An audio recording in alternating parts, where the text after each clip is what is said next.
Coming up on Inspire, we're featuring stories of survival. If you are currently battling cancer, are a survivor, or are caring for someone with cancer, you're not alone. The resources, the stories, the celebration of life. Stay with us.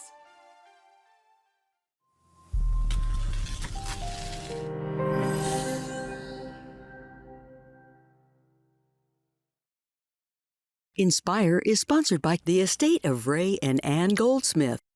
And the Raymond C. and Marguerite Gibson Foundation. And Friends of KTWU. We appreciate your financial support. Thank you.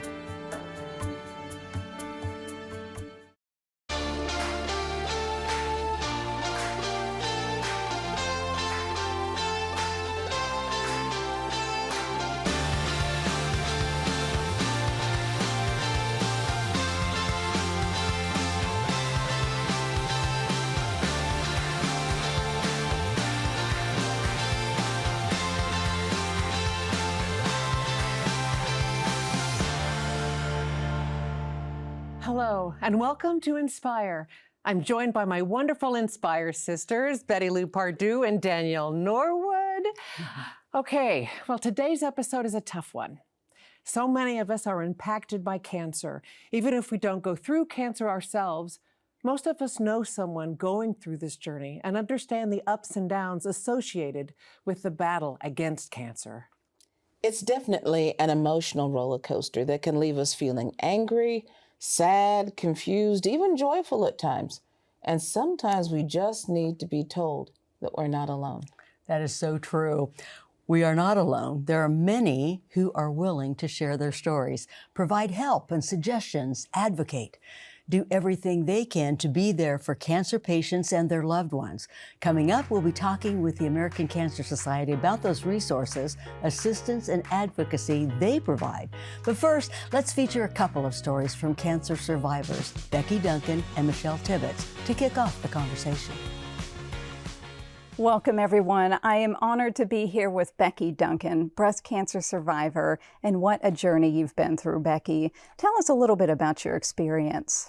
I was diagnosed in 2005 because of a routine mammogram. So those mammograms are really important. Absolutely. I had not been doing regular self-exams, which I regret now, because when they called and told me where they had seen it, put my hands right on it and thought, this does not feel good. Wow. So it had spread to my sentinel nodes, so I had a lumpectomy followed by 8 rounds of chemotherapy and however many rounds of radiation it was, I don't remember. Wow. So how long was the treatment in total? A year or? I started right after Thanksgiving and I finished in April, I believe. So with radiation, that was the last. Wow.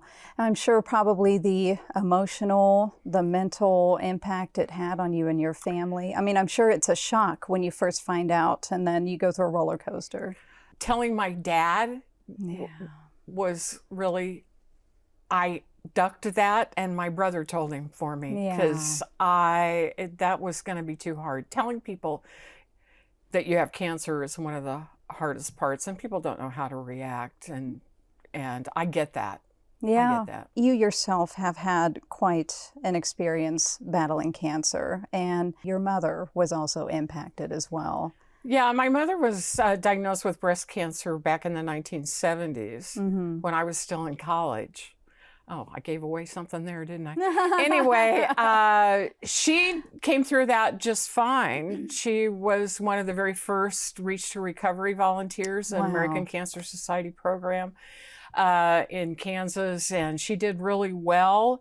And then she had a seizure and was diagnosed with a glioblastoma, and less than a year later, she was gone. Oh. And it's one of the things I tell people, cancer doesn't care that you've already survived once. Absolutely not. It is a leveler when it comes to everything is the same for everybody. Becky, thank you so much for sharing your story about your mother and you. It's wonderful to have you here with us today. Thank you. Hi, we are talking about cancer and talking to survivors of cancer.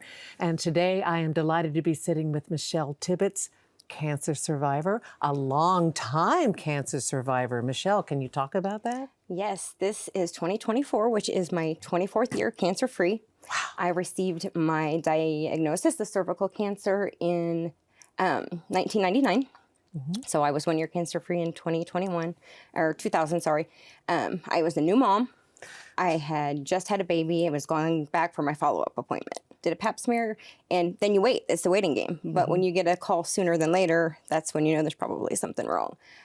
I was blessed. I was able to do a procedure to have almost all of my cervix totally removed and utilize medication treatment. For some people, that's not that option. Some people have to do chemo and long stems of treatment. And so I'm blessed in the fact that I didn't have to go through that. Literally everybody on my father's side of the family and my mother's side of the family has had cancer or lost a battle to cancer.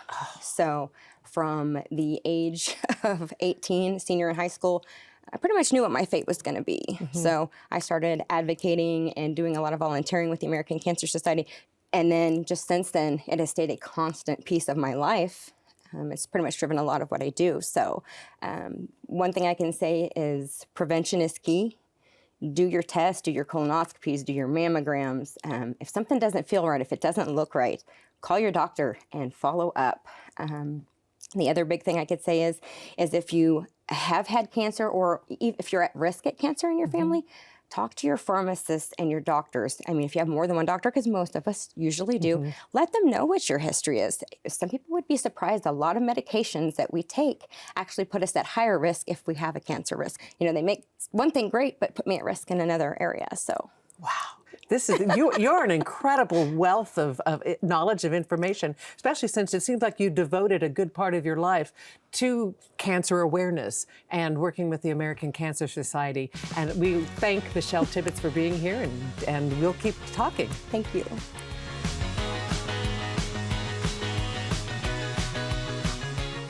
Ooh, what powerful stories.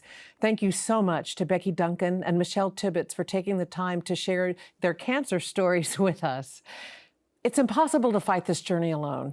Cancer patients need a network of family and friends to keep going, and caregivers are very special, but oftentimes they focus more on helping their loved one over their own needs. Let's hear a little bit more about this from Shelley Arnold and Jill Sittenauer. Jill is actually a cancer survivor and a caregiver, and stresses the importance of early detection. Let's take a look. Hello, and I'm so honored to be here with Shelley Arnold. Shelley, thank you so much for joining us here on Inspire. Oh, thanks for having me. So today we're talking about survivor stories, caregiver stories, and I know you are a caregiver, and you've been a caregiver for many. Tell us about your experience with this. So my first experience started with my daughter-in-law, Becky. Becky was 25 years old when she was diagnosed with cancer. Her immediate family lived in the Chicago area, and so we were truly her local family. And it was really my first time being in that caregiver position, along with the other members of our family, and especially with someone with cancer. Becky had been diagnosed with a cancer that none of us had ever heard of before. It was Ewing sarcoma, and she ultimately lost her fight to cancer, and she passed away just a few days shy of her 28th birthday. So young. But I know that you were there for her, and I'm sure her family appreciated that so much. I'm sure the emotions too. It's an emotional roller coaster when you're a caregiver. You know, you try to remain upbeat because the person that you're caring for, you know, doesn't want to see you sit around moping and crying. They want to continue to live life to their fullest. You know, they want to do all of the fun stuff. And yet, looking back, you want to create good memories with them. Yes. You want to look back and rather than go, oh, crap, I could have done this, or I wished we would have done that, you know that you did all kinds of fun things. Yes. And it's those things that come to mind when you reflect about that journey. Yes, so staying positive, living life to the fullest, is the most important things a caregiver can do. Thank you so much for joining us today on Inspire, Shelley. Thank you. We're visiting with Jill Sittenauer, and in addition to being a cancer survivor, she has been a caregiver. Let's examine that a bit. Sure. So my mother had breast cancer about 12 years ago, and then my father-in-law had esophageal cancer, and he passed away a year ago. So my mother's still surviving and doing well, and when I was caregiving with her, I went to all of her doctor's appointments with her because it's so hard. I know as a person who's been diagnosed that it's very difficult to comprehend and hear everything that the doctors say in the visits. So it's good to have a second person go with you so that they can hear what the doctors say and help you remember what you learned. So I went to all my mom's doctor's appointments with her. My husband came to all my doctor's appointments with me. Yeah. And then my father-in-law, he was diagnosed at stage 4. So we had a lot of caregiving responsibilities with him. But luckily we have a big extended family and everybody pitched in and had their role to do in his care. So. And that is so important because let's take you back as the patient. Your caregivers. Right. They came in there with you. They did. Did somebody take notes? Yeah, so my husband would come with me and he'd take notes for me, and then he'd help me remember things that I didn't remember, and he asked different questions than I asked. Oh. Because he came at it from a different angle than I did. So. Well, elaborate on that. Well, he wanted to know more about how was I going to feel. Was I going to be tired? Was I going to feel sick? You know, what could he do to take care of me better? Right. And I was thinking more about, you know, how am I going to survive this and what are all the tests I'm going to have to go through. So caregivers come at it from a little different angle, and it's nice to have them along. And how can we help caregivers as a patient and as a caregiver? Yeah, so caregiving can be very, very tiring, and you can get sick yourself if you're not careful. So really, caregivers have to take time for themselves. You have to ask for help when you need it, just like a patient has to. The caregiver has to ask for help when they need it, and to rest. And dietary, there's just so much going on with that as well. Yes, just trying to eat a balanced diet and help your patient eat a balanced diet, but then you have to do that yourself too. Thank you so much. Yeah.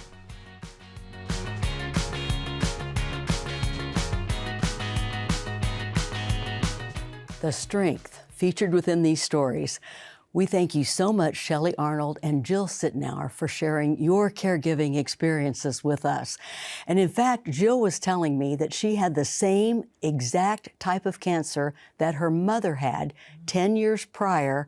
And oh, how interesting for her to be in with her mother as her caregiver and then having her husband care for her with the same type of cancer that she'd learned so much about. But such medical advances had been made in that 10 years. But we can never be prepared for a cancer diagnosis, and most are thrust into the role of caregiver. News like this can leave us confused, angry, unsure of where to begin. So I'm thankful to have Amy Kralichek with us now, Associate Director, Access to Care Solutions, Delivery for the American Cancer Society, to talk about the next steps and resources. Amy, we are so glad we're here. When I usually see you, you're all dressed up for a fundraiser, Corks and Forks for the American Cancer Society, where we learn so many things. So let's talk with, like right when a patient gets a diagnosis, what happens? What can the American Cancer Society do? Absolutely. I always say the American Cancer Society is kind of a best kept secret. Let's face it, nobody wants to talk about cancer until you have to talk about cancer. My recommendation is if someone's been diagnosed with cancer, if it's a loved one, if it's you, if it's your neighbor and you want to know more, call the American Cancer Society. That's why we're here. We can be reached through our website at cancer.org or through our 1-800 National Call Center that's answered 24 hours a day, 7 days a week, 365 days a year, that has over 200 languages available too. So if English isn't your native language, you can still call. We're here to help. What resources are available for caregivers? There are a lot of resources available. We often talk about cancer patients, and becoming a caregiver, nobody signed up for it. It just, you happen to do it. The American Cancer Society has a lot of resources available specific to caregivers. One of them is a caregiver resource guide that talks about everything from menus, recipes that cancer patients may be interested in eating, because a lot of things change with cancer treatment. Also, taking care of yourself, taking time to exercise. We often focus so much upon the patient that the caregiver sometimes forgets to eat. And the caregiver guide kind of helps through some of those questions that you have. And in fact, we put together a caregiver video series that talks about, I think there's some yoga that's in there that the caregivers can do, but there's also, sometimes the caregivers are asked to do medical things like changing out a tube. Who knows how to do that unless you're a medical professional? Your doctor's office will show you, but you can use the video as a backup and as a reminder of, oh yeah, this is what I'm supposed to do. Yeah, because that could be scary and they don't want to do the wrong thing. Absolutely, yes. Yeah, and our National Call Center also has oncology nurses on staff. So if they want to call in and talk to an oncology nurse about, hey, I'm getting ready to change this out, can you talk me through this? They're definitely there to help too. So there are plenty of services for caregivers. What kind of services do you offer for the cancer patients themselves? Absolutely. So including our National Call Center, we do have a health insurance assistance team. So if someone is uninsured, underinsured, has questions about their insurance, which who doesn't, but they can call in and they can get information for that. We have a lot of support services available too. I know our earlier guest talked about our Reach to Recovery program. Reach to Recovery connects someone newly diagnosed with breast cancer with a breast cancer survivor who's gone through it and is trained to talk to someone newly diagnosed with breast cancer. And then they can pick and choose. Do you want to talk to someone with the same diagnosis as you? Maybe you want to talk to somebody who has young kids that you're going through it, and they get to pick and choose from a volunteer from anywhere across the United States. And we also have our Cancer Survivors Network. So if you're not diagnosed with breast cancer, but you can talk to someone else who's had colon cancer or any type of cancer through our Cancer Survivors Network. I work in our access to care solutions. So the best cancer treatment doesn't work if you can't get there. So what I do is I work in our transportation program. We have that available in many areas across the whole United States, where we have volunteer drivers that transport cancer patients back and forth to their cancer treatment related appointments. And where that's not available, we have other transportation solutions that are available too. So if they're traveling longer distances, where maybe a volunteer wouldn't drive 3 hours one way to get somebody to treatment, there are other solutions available, including lodging. You don't always think of lodging as a transportation solution, but if somebody has to travel away from home for their cancer treatment, we have 31 Hope Lodges available across the United States, including one in Kansas City, that the cancer patient and a caregiver can stay free of charge. And where there's not Hope Lodges, we have other lodging options that are available too to assist cancer patients that have to travel away from home. I love your caring personnel as well, because oftentimes that may be the only person that they interact with. So they need to speak with that person as they're going to and from their treatments. And that person can come in and listen to the doctor and listen to help talk them through it on the way to and from. Absolutely, yes. And I always recommend when somebody's been diagnosed with cancer, take someone to the treatment with you, take someone to the doctor's appointment with you, have them take notes. There's so much information that's thrown at you. And don't be afraid to ask your doctor questions like, I don't understand what you're talking about. I don't understand what's going on. Most of us are not medical doctors. We don't understand the terminology. And it's okay to question your doctor and say, I don't understand what's happening here. Talk about mental health resources, because that's as big a component as everything else. Absolutely. When someone's diagnosed with cancer, there's a lot that goes into it. And thankfully, due to research, it's being taken a lot more seriously, the mental component of the cancer treatment, because it's not just, oh, we're going to zap this cancer. It is the whole person. It's their whole body. It's their whole family that's being affected by it. So definitely more resources that are available to the cancer patients and their entire families for that. Okay, what about the friend unit? Let's step out a little ways. In fact, many of us hear about, oh, did you hear about so-and-so? They just got to die. And you're like, okay, what do I do? So you want to call up and say, what can I do? Which is like the worst thing to do because they're lost. They're dealing with everything. What can the people, not the caregivers, but the little bit outer circle, what can they do? And importantly, what should they not do? Yes, that's a great question. First of all, my best advice is to listen. listen to their needs, and also call before you visit. During cancer treatment, they may not be feeling well, or they may be limited to the number of visitors that they can have. And so definitely call, listen to what their needs are. It could be as simple as, can I take your son to softball practice? Or, hey, I'm heading to the grocery store. What do you need me to pick up for you to save them a trip? But really listen to the entire family on what their needs are. I would, like, everybody thinks, oh, I'm gonna give them meals, I'm gonna give them meals. Well, ask ahead of time, because with cancer treatment, sometimes tastes change, smells change. It could be very helpful to have something that they could put into their freezer and pull out, but you don't wanna give them something that's gonna make them feel worse. Well, Amy, thank you so much for being on with us at Inspire. And the American Cancer Society is such a tremendous resource for our community members going through their own battles against cancer. And coming up next, the last of our survivors' stories, we honor Barbara Craig and our very own Kansas Insurance Commissioner, Vicki Schmidt. So please stay with us.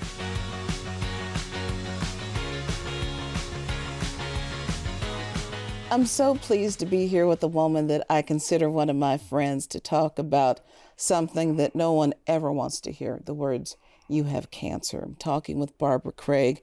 Thank you for being here with me today on Inspire. So pleased that you could be with us. Thank you for having me. Tell me about when you first heard the words that you had cancer. I got diagnosed April of 2016, and they did some tests, and it came back that I had cancer. So the next day I found out what type it was. So it was stage 3. Oh my goodness. Yes. And for people who don't know about the stages, what does that mean? Stage 4 is the highest, and it's really bad. You know, stage 3 is bad, and then you have different types of it. And my tumor was almost a little bit bigger than a baseball. Oh my goodness. So where was the tumor, if I may ask? In my right breast. Okay. So I had to have a mastectomy done. 15 rounds of chemo. Wow. 33 rounds of radiation. So I did all this from April and finished December of that same year. Talk to me. Had you had a family history of cancer, or were you the first one in your family to have that diagnosis? My mom had cancer like in 1970. Okay. So that was a totally different, they didn't have chemo then, they just had radiation. So she had her left breast removed and her left arm swole from lymphedema. So and I did have some in my lymph nodes in my right arm, so I do have lymphedema. So I had 6 taken out, 3 had cancer in them. So it's just, you know, the stages you go through, the swelling, it don't come all at once. You have neuropathy, lymphedema. They have to see your fingernails and toes, make sure because they're going to change colors. My goodness. These are things that most of us have no clue about unless we've been around someone who is going through a cancer journey. You've been in remission now for how many years? 8 years.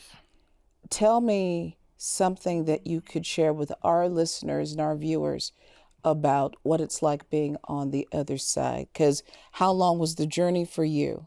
Like I said, it started in August. I'm still going through it. My kids were my caregivers, my co-workers. I went to chemo one day, went to work the next day. My goodness. Went to surgery. They let me out the next day to have a mastectomy. Was home for a week. I could barely stand that. But, you know, it is. I treat my doctors as my bosses. So whatever they say, you do it. And I tell everybody that. Make sure you tell your doctors you the bosses. Whatever they say goes. Well, you're a very positive person that I have loved from the get-go. Yes. So thank you, not only for being an inspiration, but for being my friend. And thank you for joining us on Inspire today. Thank you for having me. I enjoyed it. Hearing the diagnosis that you have cancer is bad enough, but when you're a public figure, just double that or triple that. Vicki Schmidt, our Kansas Insurance Commissioner, that was what you had to deal with on top of hearing the diagnosis. Please elaborate. Well, I decided to turn that very negative event to a positive event. You know, early detection makes such a difference, and it is a difference of night and day. And routine mammograms save lives, and I believe that I'm here today because of early detection and early treatment. And I have to encourage everyone to get their mammogram. I want to be the Bob Barker of mammograms. I mean, you know, get your mammogram. Yeah. I mean, tell your loved ones, the people that you care about, get your mammogram. I don't give a speech anymore without ending with that. You know, speak to your loved ones about getting their mammograms. And your loved ones and people that you didn't even know loved you really came through for you in a big way. I owe a huge debt of gratitude to my husband, who, you know, took me to all my doctor's appointments, took care of me. The day after surgery, I came out of the bedroom and I said, you know, I feel pretty good. I think I could go to work today. I said, I'm going to go get dressed and you're going to drive me to work. And he said, turn around, go back. Tomorrow you're going to feel lousy. This is just some medication stocking. And he was right. The next day I didn't feel like going to work. But then he hid the power cord to my computer and to my work computer. Yeah. So, that was not nice of him. Wasn't nice. No, but this is so important. I got to tell you, the folks from the American Cancer Society think of you as one of their biggest cheerleaders. Please elaborate a bit on that. Oh, I don't think, I mean, I was a cheerleader in high school. I'd love to have that. I'd love to have it fit back into that skirt again. But barring that, I mean, you know, I am so honored to be able to help raise money and to help spread the word about early treatment, early diagnosis. I mean, it is an honor for me, and it's not something that anybody would ever. You never hope you're going to have a diagnosis like this, but you know, it's okay. It's part of the fabric of my life now, and I want to do whatever I can to make it better for other people. And we thank you so much. Man, isn't it wonderful to see our Kansas Insurance Commissioner, Vicki Schmidt, cancer survivor. I love you. Thank you Thank you so much. Betty This is Lou. amazing. Thank you. Thank you. And that's all the time we have for today. I want to thank all of our cancer survivors and caregivers that joined us and shared their stories with us today. Also, thank you to Amy Krolichek from the American Cancer Society for showing cancer patients and caregivers that they are not alone. And don't forget, if you want to learn more about Inspire or watch this show again, learn more about the Cancer Society, just visit www.ktwu.org/inspire. Inspiring women, honoring cancer survivors and all of you battling cancer, and honoring all we have lost to cancer on KTWU. Thank you for watching.